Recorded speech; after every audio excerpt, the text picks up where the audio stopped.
is Pamela Kuhn, and the curtain is up on Center Stage, the show about the arts and the artists behind their work.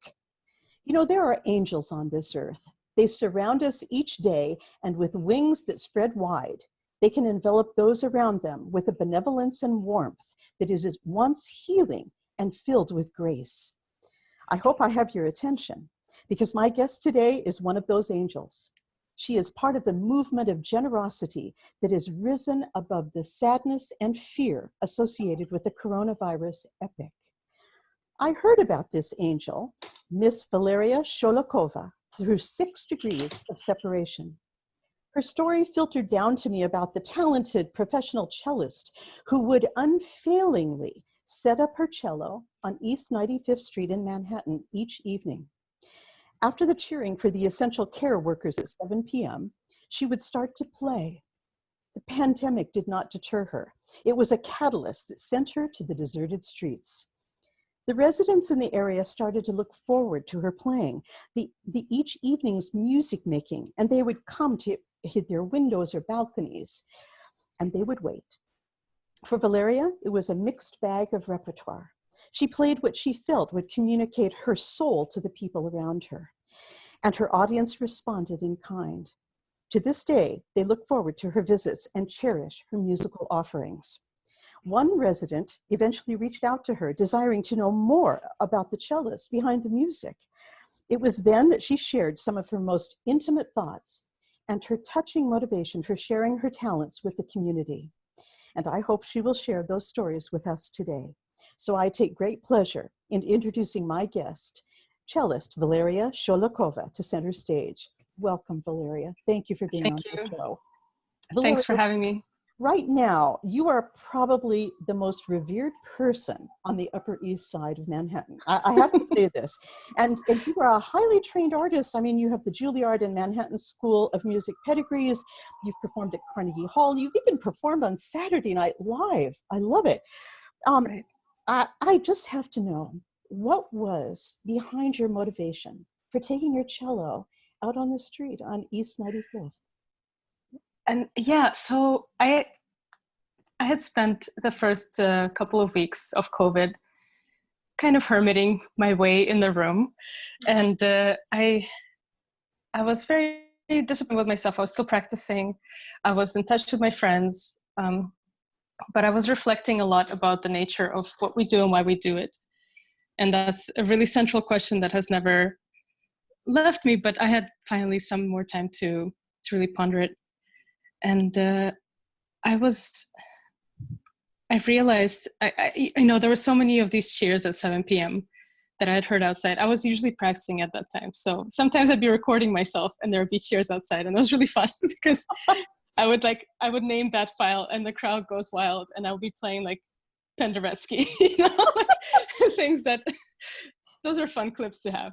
I love that. I love that. Your self-motivation. kind of. Yeah, but we haven't been able to connect with our audiences the same way, obviously, as we had the luxury of doing before. So one day I happened to be outside at 7 p.m. and I realized that there were people outside on their porches looking out their windows, and I had no idea who they were. I've lived in this block for 3 years now, and I spent most of that time being out of the house, and I would come home after a show, that would be like after midnight. Our show would finish after 11, and I was in the Yiddish Fiddler on the Roof. So I'd be home pretty late, or just out and about, as many of us are. And I realized that I knew nobody on this block, and I'm always looking for a sense of community in my life. Beautiful. So I thought, how nice would it be to get to know these people? And but I don't think that was actually the primary goal.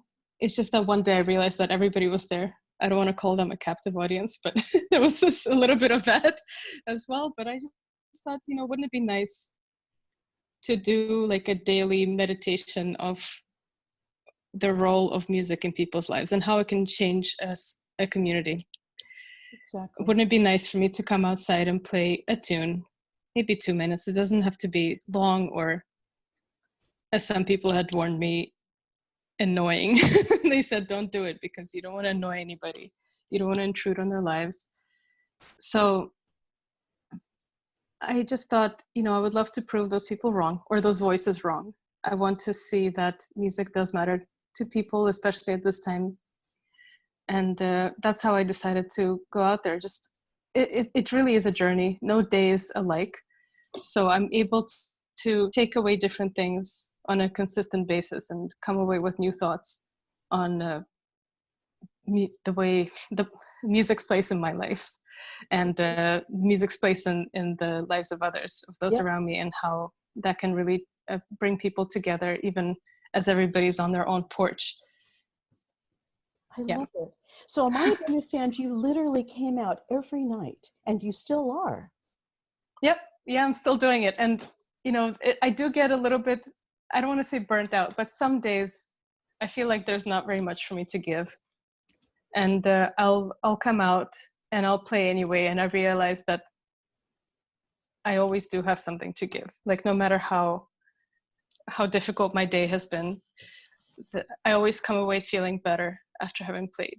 Of course you do. You're the Yeah. heart and And soul of a great musician, and you are oh boy. you're giving it like a gift to your community. You are building community. Yeah. Yeah. What Yeah. a And that's a part of it. It's also, it's like, in a way it's a luxury, and maybe some people would disagree, but I do play for a living, and that's the only type of job I've ever had, aside from like computer monitor at Juilliard. So I've literally have only made a living from music. And sometimes you start asking yourself, well, why am I playing music? Like, would I be playing music if it wasn't my livelihood? mm-hmm. And right now, luckily for all of us, it's not really our livelihood. I was not teaching very much this year. I'm teaching a little bit online, but I'm making like a tiny fraction of what I used to make. And it's actually very liberating, because I can look at my life and say, well, am I still doing it when I'm not getting paid for it? And why am I doing it? And it's been a process. So I'm learning a lot. so you are reflecting and actually asking yourself, is the music that I love? Is the process of playing what I love, even without being rewarded in a financial way? And I think Yeah, we found the answer to that. right. Yeah. And I think part of the problem is that I expected it to not playing a nightly concert was something I expected to not necessarily continue, because I wasn't sure if people would still come out for it. Like, I didn't want them to feel obligated to come out and listen to me. I'm a little bit surprised at how my block is still responding. I mean, just yesterday I played a couple Sinatra songs and everything was still, and people were just so moved by it. Of course they And are. yeah, but that's kind of the problem. I think a lot of us musicians don't realize the value of what we do. Exactly. In these times Yeah. when we're forced to be online only and we're not having our live music experiences, we forget how much that gives to everyone. And I can tell you right now how much you are giving to the neighbors, because I have a quote from one of your neighbors. I have to read something. This may surprise you, but it's straight from the heart. Okay. So Yes. this is one of your admirers who lives on 95th Street. This is Kerry Dunn. He's an attorney who has lived on the block since 1993. He spent the entire month of April alone in his brownstone preparing for a Supreme Court argument. An argument in You're the kidding. Supreme Court. No. He actually delivered that argument from his dining room. And he says this of you, and I quote Kerry Dunn: "My only break every day was at 7 p.m. when everyone came out to bang on pots and cheer the essential workers. Then one night, there was Valeriya, standing alone with her cello. She quietly asked if we would mind if she played us all a sonata. I We did. cheered. Okay. We cheered again, and then she played. She was incredible. People wept. Now she's a neighborhood institution." That is from Kerry Dunn, the attorney who was a few weeks ago delivering a Supreme Court argument, my dear. Wow. That is how the area feels about you, Valeriya. Yeah. I I don't think this person's ever come up to me to share that. I don't think I've ever met anybody with that name. And Well, it just kind of goes to show that there's always at least one person who really, really needed to hear what you had to play. that's correct. And I think there are Yeah, many. I think there are many, my dear. And I think that's what yeah, that connection is what is keeping you coming back and doing this. You're giving the area residents so much. My gosh. right. And I feel that there is a richness about you, a beautiful, genuine giving quality that is so precious right now. I mean, this is a beautiful thing, Valeriya Hmm. Sholokhova, a beautiful thing. Now tell me, is there more of a backstory about where you live and you're a kind of an inspiration for getting you out on the street, more than just COVID? More than just reflecting on what we do, why we do it. Hmm. I don't know if there's a bigger reason. Didn't you recently suffer the loss of a person quite close to you? Yes, yes, I did. I did. I did. This was my landlady, who had. I mean, I was paying her rent, but I would quote unquote think that she kind of adopted me because she wanted me to live with her, and she wanted to, I don't know, I guess have me around. Hmm. And she asked me to be her tenant. Exactly. Well, 3 years ago. It's going to be 3 years ago that I moved in, and she did pass kind of on her own terms um, at the beginning of March. So I had just actually, I was coming back from Portugal on the 9th of March, and I didn't get to see her because she was already in bed by the time I'd gotten home. And in the next afternoon, we found her passed away in her bedroom. Yeah, I mean that's another, that I mean, a loss like this will definitely make you think. And also, like, I wasn't sure if I would be able to have a roof over my head, and things were closing down. And luckily, her daughter was very generous, and she told me that I can stay here for the time being while they unpack the house and get it ready for sale. So that's very, very, very lucky. And I wouldn't have been able to, I could have just left the block if it weren't for her. I would have just had to leave the block, and I would have never met any of the people on here. Mhm. And I just love having neighbors. This was something much more common in Ukraine. Everybody knew maybe a little too much about each other. Mhm. But here in the States, we would move from location to location. This is much more normal here. Over there, where I come from, you kind of stay in the same place. A lot of people are born and die in the same house. Mhm. So it's, I mean, I'm simplifying it a little bit because not everybody can afford that luxury. Of Like, course. not everybody, especially like people of Jewish descent, didn't have that luxury Mhm. of staying in one place. And that's one half of my family. And when did So you come to the yeah, United States, Valeriya? I just celebrated my 19-year anniversary on June 1st. Fantastic. Fantastic. Yeah, yeah, and that was the summer of 9/11, before 9/11. So 9/11 happened on the first couple of days of my school, of my school year. Mhm. Wow. Wow. And that was Yeah. when you were at Juilliard. No, I was a kid. I was 11 years old. I was in sixth grade. Wow. What a Yeah. baptism by fire, arriving here and experiencing 9/11. It And now was it was a lot to process, for sure. I can imagine. And now you're processing something else. I mean, with COVID and the seriousness of musicians' voices being silenced, but not yours, which is a brilliant thing. And then Yeah. the riots, and I realize you've embraced this country as your home. Um, Yeah. Facing all of this now, has it deterred your feelings about the United States, or do you still have the same enthusiasm? Huh. That's a good question. Uh, oh boy. It's a I, loaded I I'm question. not I'm not even sure if that's the right question to ask. I think, Mm. I mean, the States, I didn't grow up in a place that had looting, but that's because I think perhaps the police, like whatever we talk about police reform here is just so much farther behind in other places.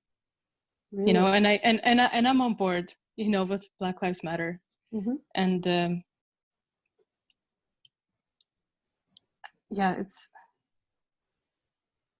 I'm actually not sure where I'm going. I think if anything that I can say right now is, you know, reflecting on my immigration anniversary and the fact that we've had the opportunity to turn our lives around here the way we would have never been able to do back in Ukraine. It's almost, it's a little unreal that people who are born here do not have access to this kind of American dream the way even people like myself do. You know, and no matter how difficult it is for us to build it and how much work, and my family is very hardworking. Mm-hmm. I don't think anybody's ever called me lazy or anybody in my family. But no matter how hard that was, I feel like we still had a greater access to it than some people of color. And that's just so heartbreaking to me because I know how hard it is to get from point A to point B. Mm-hmm. This is a very important point you're bringing up. It's quite valid, but I can see that you treasure your experience here, which is even more important. So here you are out building community on East 95th. Yeah. Will you be playing there tonight? I will be. And what do you think your repertoire will be tonight, Valeriya? Well, it's funny because a couple from a few doors down asked me to play some songs for their anniversary. Oh. And they asked me for something from the South Pacific, and they wanted a selection from there. But I'm thinking about how I can tie that in with like all the incredible love songs that became famous through like some African American artists and like Nina Simone. And I'm thinking tonight I might play one of her songs or like an Aretha Franklin song as well. You know, just like something that is so soulful and things that gave me so much meaning to music. Like in general, just listening to these songs, it's just like, it's mind blowing. This music's mind blowing. And it just makes you feel so deeply that you're like, of course, music is powerful. Yes. So it's also like edifying in that way. That is fantastic. Yeah. I love it that you're taking requests. I think that's just great. Yeah. I asked for requests actually. When they first reached out, they asked me for my name, and that was kind of funny because I'd forgotten to introduce myself to these people. Like a week later, they're like, "What's your name? Do you live here?" It was kind of funny. You see, that shows me how selfless you are about this, and that your heart is in absolutely the right place, you know, for offering your talent on the street. Right, but if I had done it for selfish reasons, I don't think I would have even gone out there. Mm-hmm. You know, it would have felt so wrong. But you know, during the time, this sheltering in, during the time, this stressful time for all of us, the fact that you have shared of yourself with everyone and given everyone, how long do you play? 30 minutes, an hour?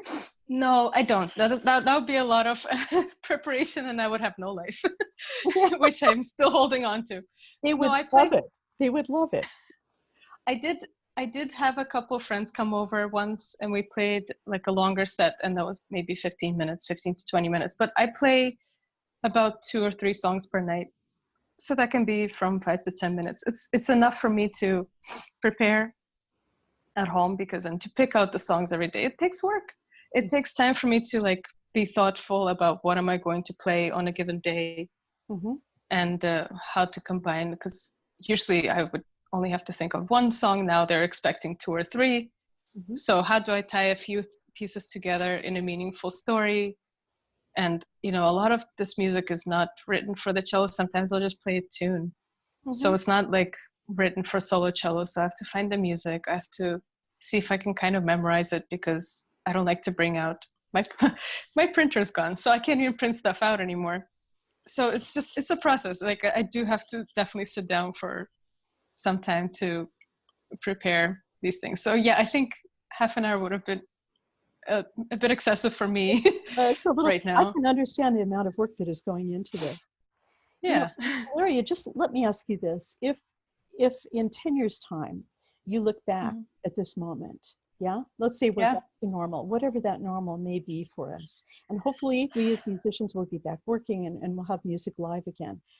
But if you're really reflecting back at this time, what do you think that playing on the street on East 95th has given you? I think it would have it would have given me the sense that music is very, very necessary and people appreciate it much more than we musicians realize. You know, we're not essential in any way, at least in this society. Like we're not treated as such. And, you know, if there are any budget cuts, or the arts are the first thing to go. So you kind of get the sense that uh, you're just not, that you're a kind of a frivolous, like add-on to life. And I'm, you know, being a little black and white here. But yeah, just looking back, I will remember the faces that looked back at me. Mm-hmm. Yeah. And their appreciation. And every time I'm surprised by how long they clap, that will be something I take away. Mm-hmm. And maybe if ever I feel nervous before performance or not sure of what I'm doing or why I'm doing it, I can just look back on these faces and pretend I'm playing for them.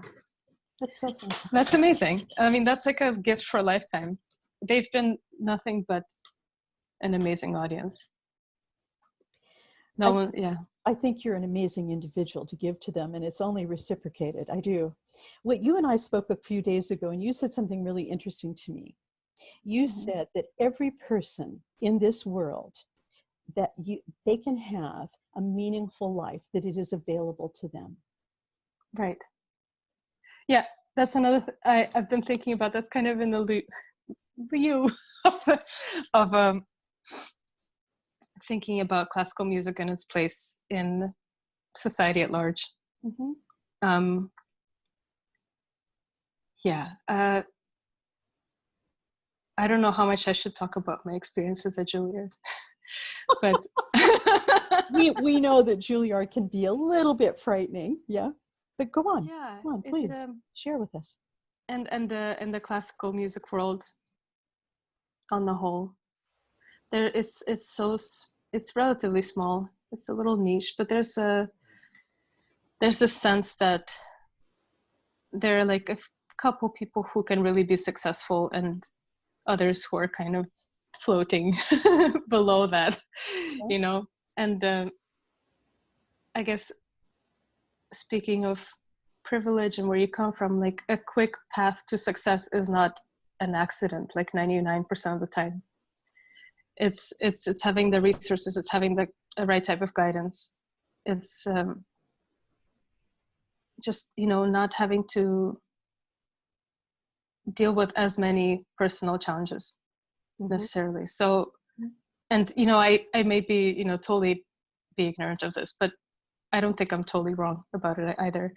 So I just was not ready for Juilliard. I had so many things to figure out Mm-hmm. and so many things to line up in my own life that through like a number of and like external unfortunate events, I really wasn't, I'm not going to say I really wasn't thriving, but especially in any like Ivy League type of setting, Mm-hmm. it's only a few people truly can benefit, you know, and the rest of us, no matter how good you are in a setting like Juilliard, you will feel like you're a failure. Mm-hmm. There are And now I'm looking, chosen.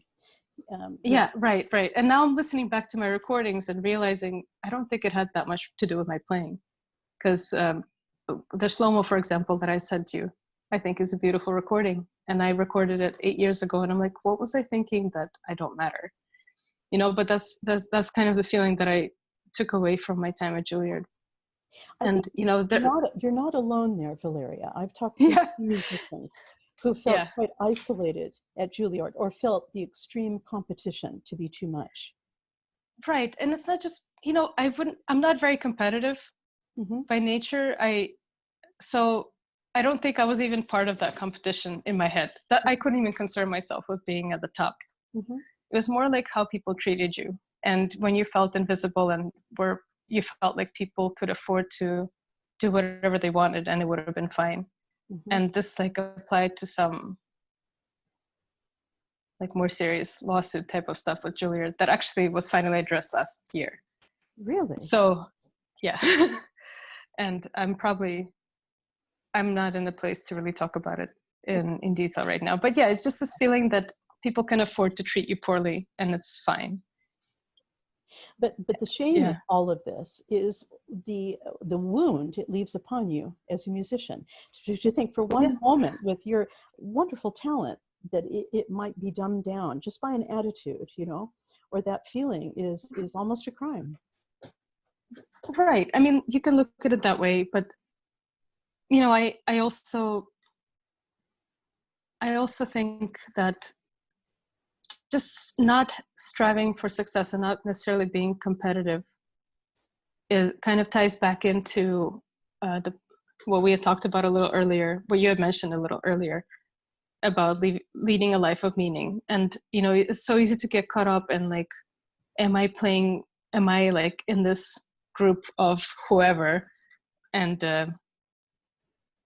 it's been so nice for me to just step away from that during this period and say, you know what would be really amazing if I did things that were meaningful to me. Absolutely. And once you do that, all of that doesn't matter. Like, it doesn't matter how people think or treat you, because I don't know. It just doesn't. It's been such a lift from me to just say, well, I'm going to live the life that I find meaningful, and that's about it. And Like it actually, and the fact that I'm not like necessarily like I wasn't one of the top students at Juilliard, it doesn't mean very much anymore. that's fantastic. Yeah, I'm still improving. I'm still practicing regularly, and I'm sounding better and better. And I guess that's all that matters. The relationship right. between you and your music and how you give it away is what matters. Exactly. This is why Exactly. we do music in the beginning. Right. You arrived here from the Ukraine. You're this feisty little cellist. You were really ready to go for it in the States, and you did. I'm never convinced that Juilliard is a good place for a lot of young people, a lot of undergrads. Yeah. I think that sometimes there needs to be a lot of life experience under your belt before you get there, so you really know who you are. Yes. Yes. And support from the school. Absolutely. Or like teachers and mentors, etc. Absolutely. Yeah. This is so exciting to talk to you. I love it. You have your heart in the right place. You really do. And you were I'm excited for what's to come. Honestly, I'm excited to let go of all this notion of like hierarchies and I'm not sure if I'm finding the right words for it, but just to really focus on, well, what would mean to me the most next, and focusing on that. And yeah, and I wish there was more of a emphasis on not just young talents or whatever. There's just such a emphasis on how well somebody does before a certain time, before a certain age. Of course. And why people are not celebrating the people who stuck with it and got really, really good and did really meaningful things to the same degree as we support like really young kids who almost sometimes maybe didn't have a choice in their line of work, or they were just kind of focused on being successful, or you know, things were going well for them. So they almost don't have to think in the same way, like what makes this career meaningful to them, because things are just going so well. Right. I understand. These are wise words coming from you, and you're absolutely right. In an ideal world, I hope so. I hope I'm not just no. You know, like salty and like putting words in like people's mouths, or you know, because I may be wrong. Like I'm thinking about these things every day, so I'm open to changing this mindset or just my thoughts as more information comes in. You know what? It sounds to me, talking to you, especially live now, it sounds to me that you have what I'd call a growth mindset. You're ready Yeah. to grow. You're ready to learn. You're curious all the time, and you're experimenting. And during a time of panic, like we've been going through, with riots and coronavirus, you've dared to go out on the street and literally avail yourself to everyone. It's a beautiful thing. It's a mature Yeah. thing. And It's one of those, they need it, especially now. I feel that they're responding differently, for whatever reason. there's no I mean, question. there are different opinions on this block. Yeah, but everybody's in a state of unrest, and people are definitely thinking and rethinking about rethinking their approaches to these really complex topics such as race and privilege, and that's not an easy pill to swallow for a lot of people. You're But whatever it is, everybody's feeling it. Everybody's really, and as long as I'm able to come in and give them some, just ground them a little bit with a beautiful melody, I think that's a pretty neat thing to do. I think that's a pretty neat thing to do too, and I think you've done much more than that. Valeriya Sholokhova, you are an angel walking amongst us.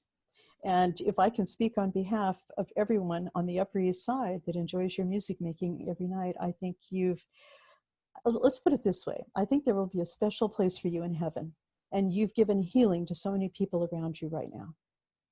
And probably to yourself, which is a mighty fine thing. Yeah. A mighty fine thing. I want to thank you Okay. for being on center stage. You've been amazing. Oh boy. Thank you. I have to Thank ask you. you one more question.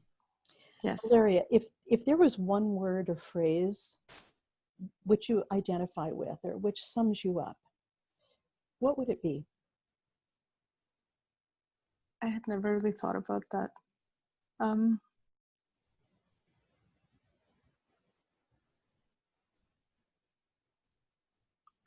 Can you repeat it? Can you repeat the question? What would be the one phrase that, like, do I live by, or what? Or one word that you feel sums you up? Like striving for kindness. There you go. I love that. I love that. Acts of kindness. Listen, you've been so kind to share everything with me today. I really appreciate it. And I hope you'll go out and play tonight. I hope you really enjoy playing for your requests and give the happy couple a kiss from me. And Okay. They might be surprised at my sudden approach. Doesn't matter. It's still going to be beautiful. You're going to be so appreciated. Listen, thank you. Valeriya Sholokhova. I'm looking forward to it. I'm looking forward to, it's like I get surprised every day. Yeah. I'm probably going to get surprised tonight as well. It sounds to me like you live for that a little bit and you love it and you embrace it. Yeah. So go forth, be incredible. I'm going to watch your career with interest and let's stay in touch. And thank you so much for being on center stage. You have been an absolute delight. Thank you. Valeriya, well, that's what it is about. I think for me, most importantly, are the relationships and seeing people for people, not just like personal or professional gain. I really just like people very much, and I like learning about them. Yeah. So thanks for. It's been amazing getting to know you as well. You're an angel. I think that's why I see it in others, frankly. Well, we angels will take care of each other. All right. Yeah. And there's many more of us than we think. I know, it's so exciting. Yeah. Lots of great people around. Yeah. All right, sweetheart. Go forth. Okay. Be wonderful. Thank you. This is Pamela Kuhn, and the curtain is now down on center stage.